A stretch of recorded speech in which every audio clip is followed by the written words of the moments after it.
అలా వెన్నెముక నిటారుగా ఉంచి వేల మైళ్లు నడవడం వల్లే ఇంత విజ్ఞానం, ఇంత నాగరికత సాధ్యమయ్యాయి.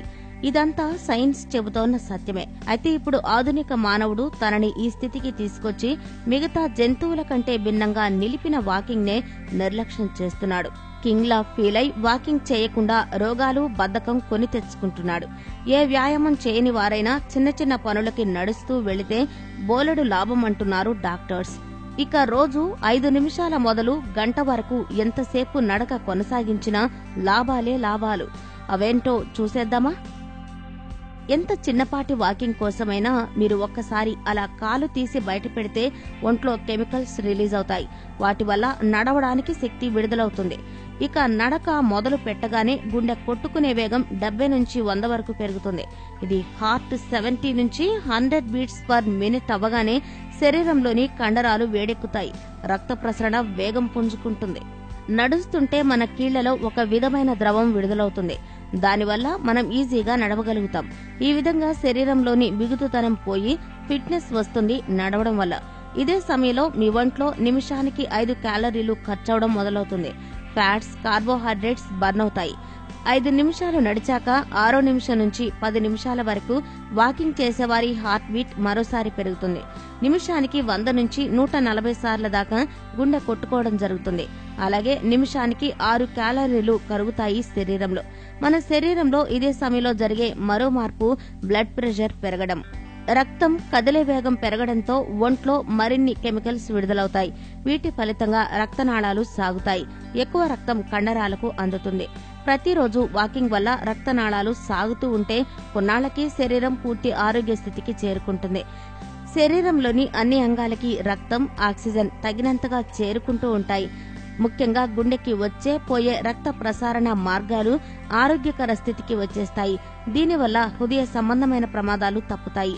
ఇక 11 నుంచి 20 నిమిషాల నడుమ మీరు వాకింగ్ కంటిన్యూ చేస్తున్నప్పుడు శరీర ఉష్ణోగ్రత పెరుగుతూ ఉంటుంది. ఇది కూడా ఆరోగ్యకర పరిణామమే.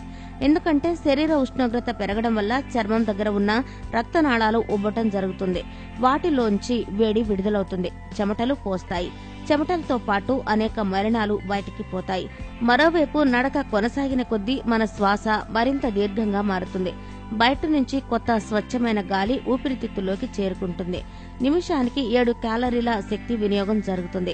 ఈ దశలో జరిగే మరో విశేషం ఏంటంటే మన ఒంట్లో ఎపినెఫ్రైన్, గ్లూకాగన్ అనే హార్మోన్లు విడుదలవుతాయి. వీటిల్లో ఎపినెఫ్రైన్ ఉపయోగం ఏంటో వింటే ఆశ్చర్యపోతారు. దీనివల్ల ఆస్తమా అటాక్ రాదు. అలాగే అలర్జీలు పోతాయి. నిజానికి ఈ హార్మోన్ బయట షాపులో మెడిసిన్ లాగా అమ్ముతుంటారు. కానీ 20 నిమిషాలు నడిస్తే మన శరీరమే తనంత తానుగా ఎంతో ఉపయోగకరమైన హార్మోన్ ని తయారు చేసుకుంటుంది. ఆస్తమా, అలర్జీలు పోతాయి. 20 తర్వాత 21 నుంచి 45 నిమిషాల వరకు వాకింగ్ చేయడం మరింత లాభదాయకంగా ఉంటుంది.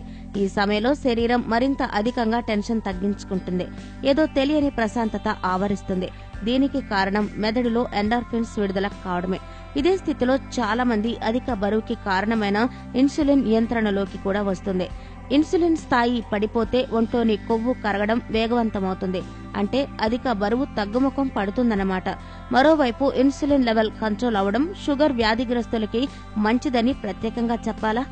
46 నుంచి 60 నిమిషాల దాకా అంటే గంట సేపు చెమటలు చిందేలా మీరు కాని నడిస్తే ఇంతకు ముందు మనం చెప్పుకున్న లాభాలన్నీ రెట్టింపుగా లభిస్తాయి. రక్త ప్రసరణ ఆరోగ్యవంతంగా ఉంటుంది. మరింత ఎక్కువగా క్యాలరీలు కరుగుతాయి. శరీరానికి బోలెడంత ప్రాణవాయువు అందడం వల్ల స్వచ్ఛంగా, హాయిగా అనిపిస్తుంది. ఎండలో ఉండడం వల్ల సూర్యుడి కిరణాల్లోని డి విటమిన్ పుష్కలంగా అందుతుంది. రోగ నిరోధక శక్తి లభించడమే కాక మనసుకు ఉల్లాసంగా అనిపిస్తుంది. గుండె కూడా భద్రంగా ఉంటుంది. లాస్ట్ బట్ నాట్ లీస్ట్, గంటసేపు నడవడం వల్ల మానసిక ఒత్తిడి తగ్గించే రసాయన చర్యలు కూడా మన దేహంలో జరిగి ఉత్సాహంగా తోస్తుంది. ఇన్ని కారణాలున్న నడకని మనం ఏం చేస్తున్నాం? పడకేం చేస్తున్నాం? సైకిళ్లు, మోటార్లు, కార్లతో కాలు తీసి కాలు పెట్టడానికే బద్దకిస్తున్నాం. కానీ నడవకపోతే జీవితం సాఫీగా నడవదు. అందుకే నడవండి. ఆరోగ్యకర జీవితం వైపు సాగిపోండి.